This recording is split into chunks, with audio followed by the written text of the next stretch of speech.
I first met Zach through a piece of his writing that Dr. Greg Jones showed me. Greg would always get this look in his eye when talking about brilliant students, and he'd say something like, "Don't you wish you had a brain like that?" And I always responded in my interior with an underwater wave of pride that I hoped didn't produce any movement in the boats riding on the surface, boats of eye, boats of nose, mouth, boats of face flesh. I said something human to Greg, like, "You betcha." But my heart said, "We'll see." Well, I have seen much. Zach is what Dr. Jones said he was. But Zach is also a weirdo. He's a gallows humorist, a sleepless Puritan in work ethic, and he looks like Jack Skellington went blonde and got a law degree.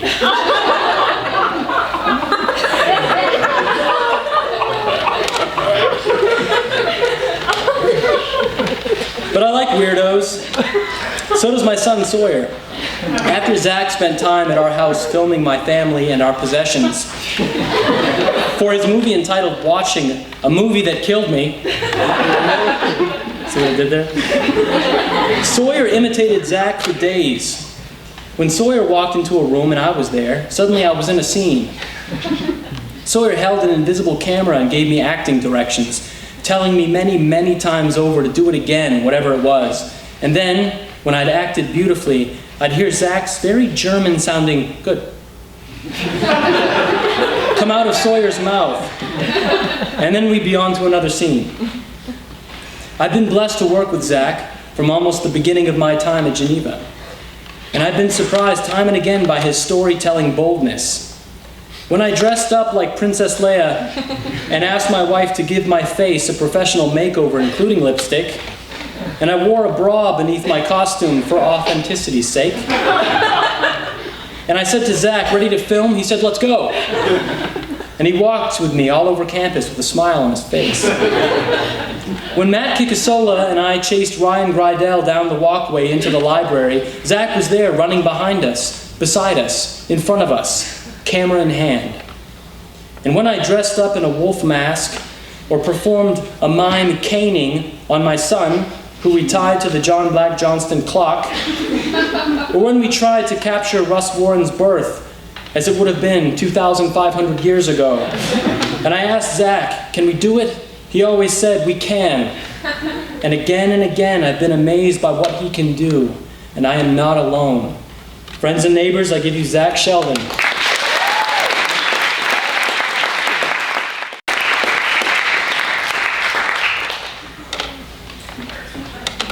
Hopefully this thing works. All right, thank you. Thank you, Dan. So I have a few things to read, just a few. The first piece is actually, I think, the piece that Dr. Williams mentioned. I wrote it for Dr. Jones's section of Humanities 203. I don't actually remember what the prompt was. Dr. Jones had this habit of kind of inventing assignments for us, which was great. And this one was to write a poem or a short story of some sort. Mine kind of ended up somewhere in the middle. I think I worked harder on this than I did on anything else that semester, which is kind of sad considering it came pretty early in the semester. So if he's watching this, sorry, Dr. Jones. He said, I don't remember what the prompt was, but I remember at the time being obsessed. Well, that's probably a heavy word. Nah, that's probably right. Obsessed with this girl that I'd just kind of gotten to know and was getting to know. And this summer I had the fortune of marrying her. So,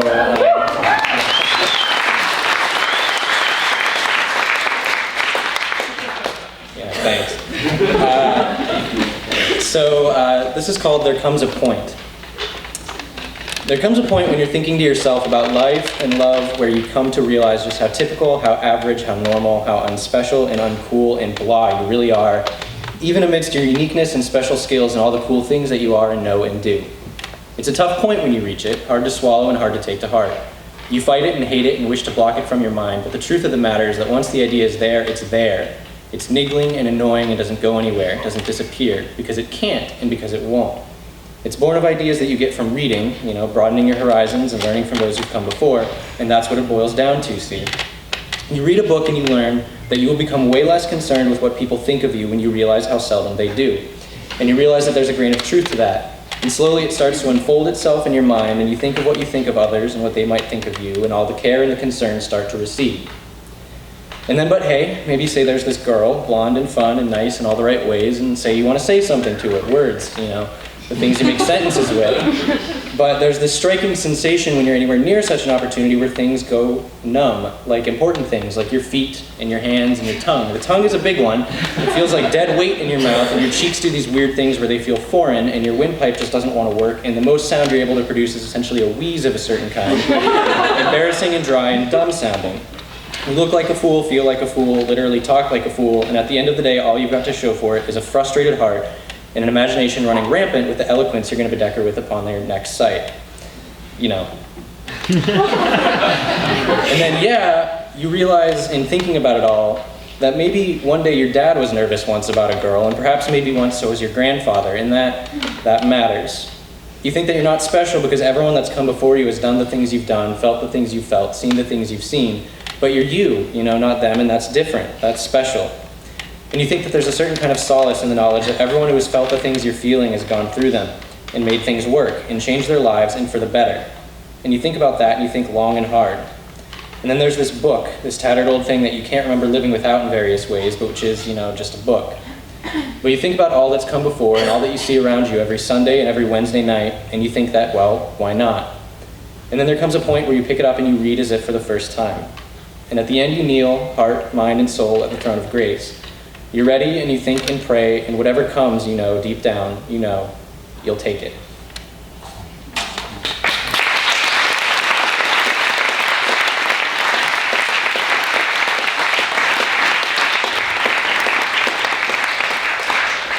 Thank you.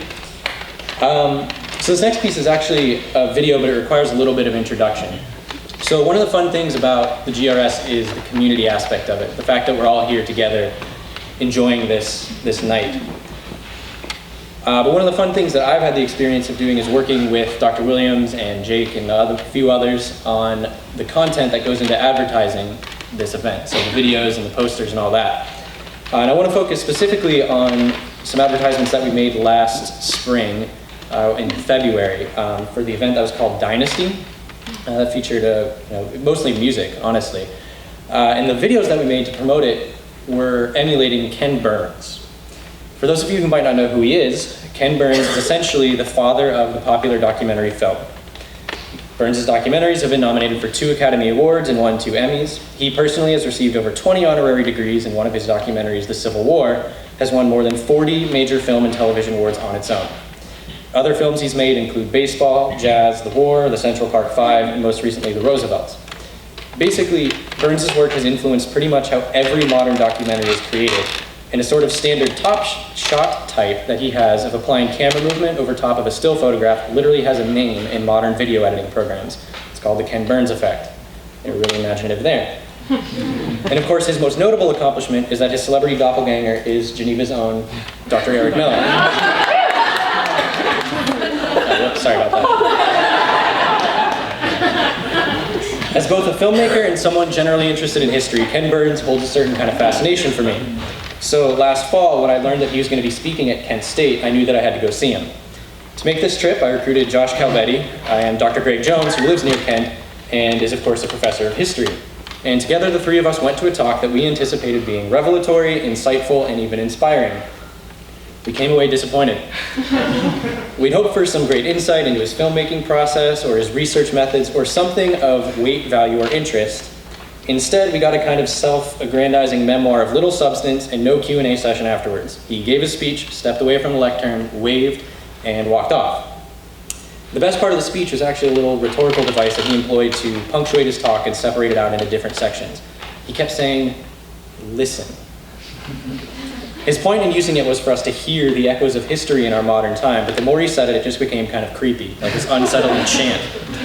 So when it came time to actually make the film for Dynasty, we knew that we had to incorporate this little verbal device into the film we made, which we did. So in case you don't remember, go online, look up Geneva Reading Series Dynasty, and watch the promo that has Dr. Miller. And he says, "Listen," about 5 times, and it's really malicious each time, and it just keeps getting better. And so now you're kind of in on the inside joke. The one little fun idea that came about after the Dynasty videos had been posted came from Jason Pinella, a former staff member here, who suggested on Facebook that we should make a PBS pledge drive promo for the documentary, since most of Burns' work is shown on PBS. One night, Josh Calvini and I were bored in WGEV, the campus studio, and we were actually just talking about this the other day. I don't know whose idea it was, really, or who instigated it, or who wrote the thing, or started it, but eventually we actually made the promo, and then didn't do anything with it for the last 6 or 7 months. But in preparing for Read Tonight, I asked Josh if he still had the footage and what could be done with it, so tonight we're going to debut some brand new, never before seen GRS video content. Listen for the inside joke in this one too.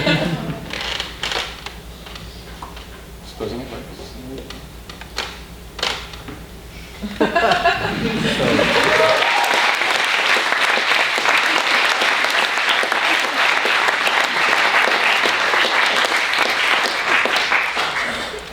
Now I have one more piece to read, but in order to do that, I have to introduce you all to someone very, very special to me.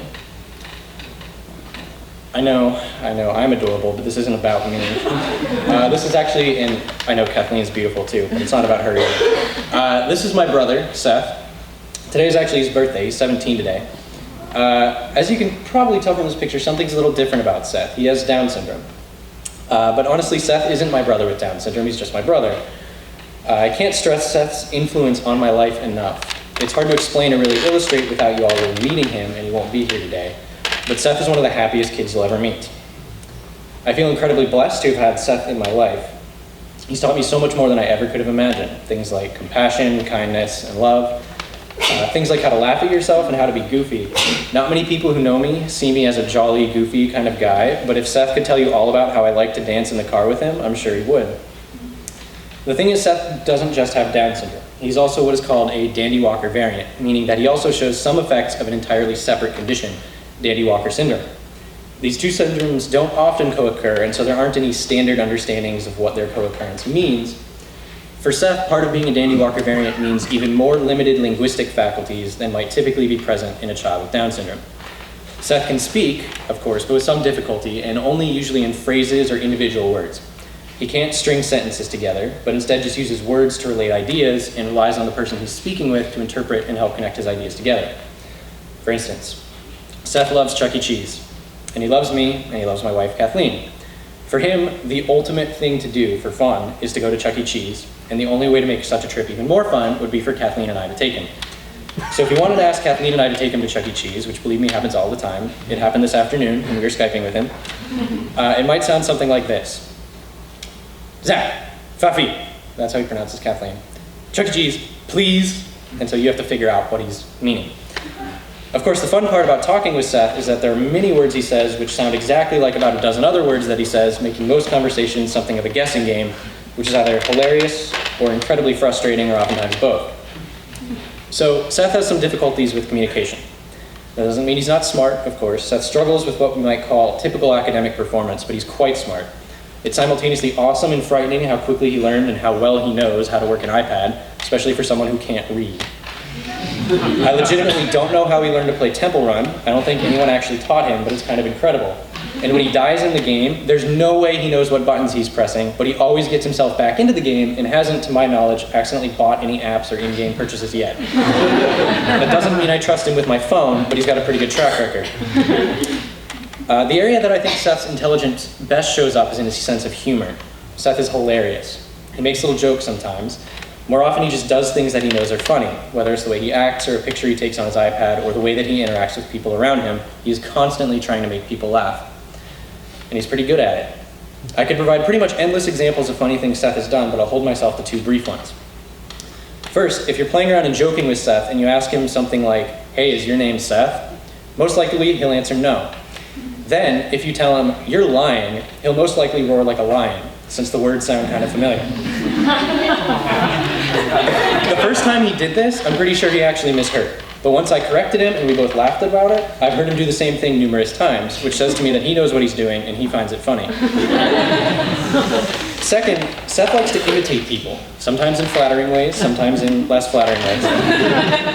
Flattering example. I had a gray sweater that I really liked. When I was home over this past summer, Seth randomly asked me if he could have my sweater.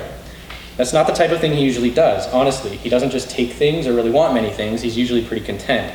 But now he wears my sweater pretty much all the time, and he actually like drapes it over his shoulders like the 90s, like no one taught him to do that either. Last time he came here to visit, about a month or so ago, my mom bought him a Geneva sweatshirt. This is actually an old one, it's a little small now. But I'm told that his new one has become his new favorite thing to wear. He wore it like every day to school for 2 weeks. He'd love to just be here all the time at Geneva. He loves the idea of here, although he mostly just wants to spend time down in the field house playing basketball. So Seth likes imitating people or matching people, especially me. At Christmas, my sister got him a shirt to match one that I had, and so anytime that I put it on at home, he runs and finds his. But of course, he can also be kind of snarky sometimes. This is...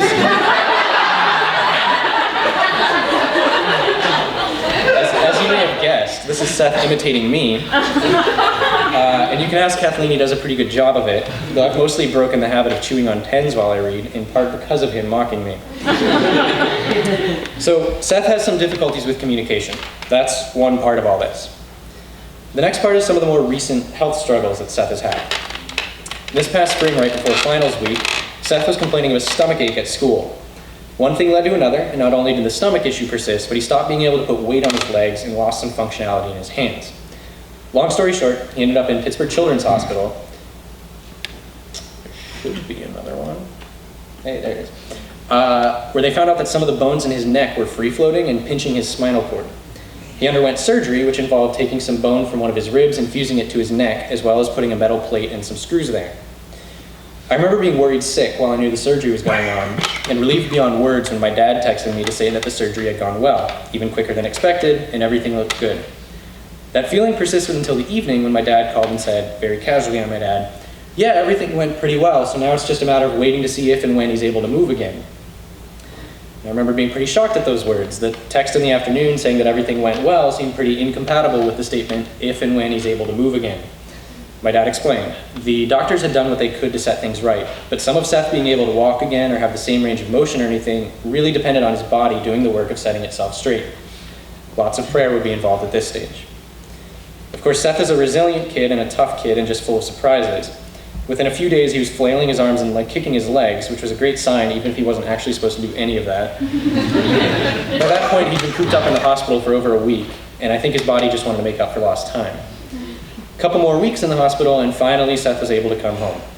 He had a neck brace that he would have to wear at least until his next appointment, and then depending on how things were healing, he might be able to take it off.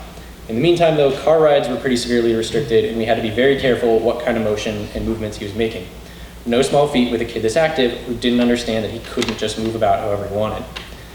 This last bit was the thing that concerned me, the restrictions on car travel. I was getting married at the end of the summer. The date had been set for a while, July 25th, and Seth was supposed to be in the wedding, which was to be held 8 hours away from my home down in southern Maryland. I knew that his injury might make it hard for Seth to be in the wedding, to be the ring bearer like I'd asked him to be and like he was so excited to be. But even if he couldn't walk down the aisle or anything, I knew that I wanted him to be there. I honestly couldn't imagine him not being there, though I was then being forced to confront the possibility that that might happen. But we kept planning as if he was going to be there.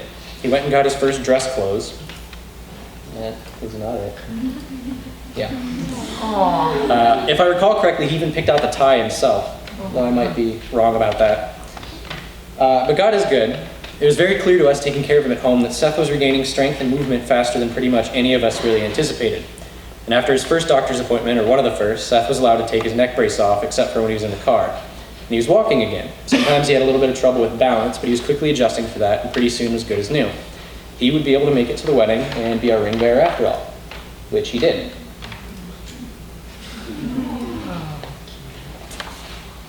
All right, so this has been a long introduction, but I promise I'm getting close to the actual thing. So in preparation for the wedding, I got each of the groomsmen and a couple of other people involved in the wedding a gift. I also wrote each of these people a letter. I wanted them to know how much they meant to me, and just exactly why I loved each of them and had asked them to be a part of the day. These letters were fun to write and also challenging and humbling and even a bit scary. I enjoy telling people what I think, but telling them how I feel is something completely different. It helped that I had some really great guys and friends supporting me. That made it a lot easier to know that what I was saying was being understood in the way I intended it. But I didn't write a letter for Seth. I wanted to, trust me, I thought about it a lot, but I never ended up putting pen to paper at the time. The truth is I didn't know how I could actually tell Seth all the things that I wanted to tell him. He understands a lot of things, even complex, abstract thoughts, but not in the same way that you or I do. The ideas that he understands have taken a long time for him to learn. The other thing about writing a letter to Seth is that he can't read, as I mentioned before, at least not very well.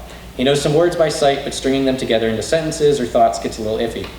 And then, even if I wrote him something to read to him, his attention span is about as developed as his ability to sit in one place for more than 20 seconds, meaning it doesn't exist. But the idea of writing something for Seth persisted in my mind, and has for the last 2.5 or so months since the wedding.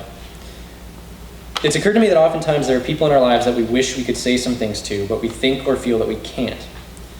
My guess is that after my having said that, for some of you, someone or several someones have come to mind. We have thoughts stored up in our mind or resting heavily upon our hearts, and we wish with everything in us that we could tell them and that they would hear and understand. For some of us, we literally cannot tell these people what we have to say. For me, Seth can hear, but he can't understand the words that I want to tell him.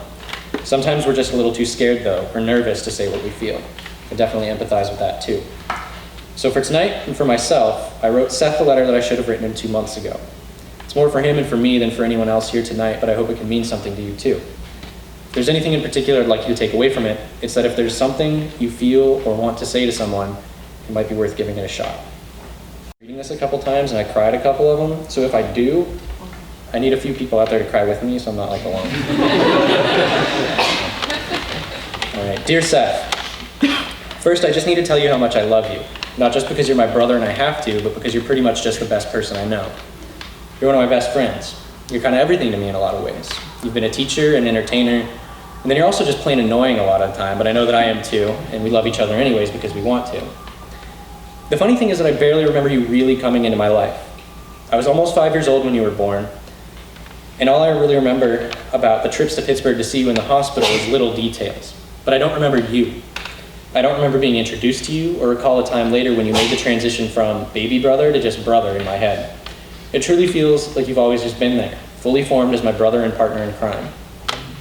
I always feel kind of strange when I go back and look at old pictures of you or of us. Because in my mind, you were never that young or that small. You've always had just the biggest personality. The kind of personality that, looking back, I can't help but think your little body was just too small to contain. Maybe that's why you were so crazy all the time. Whatever it was, it worked for you and I loved it. The other thing that I see when I look at old pictures is just how far you've come and how much you've overcome. I am so, so proud of you, Seth. You never let anything stop you or slow you down. You are and have always been incredibly comfortable in your own skin, more than I have ever been. You've taught me so much. Without you, I would be a far more selfish person, far less compassionate, far less loving and kind. I'm not saying that I'm an expert at any one of those things, but through you I've learned what they really mean, and the way that you live them out is the way that I wish I could. You are almost always smiling and always loving. Your care for others is truly amazing. I love watching you play with other kids, or now watching you talk to other older kids or adults. I know I said you've always just seemed like yourself to me, just fully formed just as you are, and that's true. But it's also been pretty amazing to see how even just in the last few years you've grown into a young man. It's the coolest thing in the world to me. One thing that's been very special to me is watching you get to know Kathleen. Watching you accept her as a friend and now a part of our family. You always accept everyone just as they are, but watching you connect with this person who I loved was just so, so special to me. If you hadn't loved her the way that you did, or become friends with her as fast as you did, I can honestly say that I think I'd have had some doubts about Kathleen. Your approval means a lot to me, little brother. Thankfully, you loved her just as much as I did. Seth, I can't tell you how much it meant to me and Kathleen that you made it to the wedding. When you were in the hospital, I was scared. You're such an active kid and love to run and move, that this problem which threatened to rob you of that scared me beyond words. But God is good, and you made it down to Maryland and walked down the aisle with me, with some resistance. And though you barely stood up there for 2 minutes before you wandered off because you were bored, it seriously meant the world to me that you were there. Of course, if you were able to stand still for more than 5 minutes at a time, you'd have been the best man, not just the ring bearer, but that would be changing you, and Lord knows we wouldn't want that. Thank you for being a part of our wedding, Seth.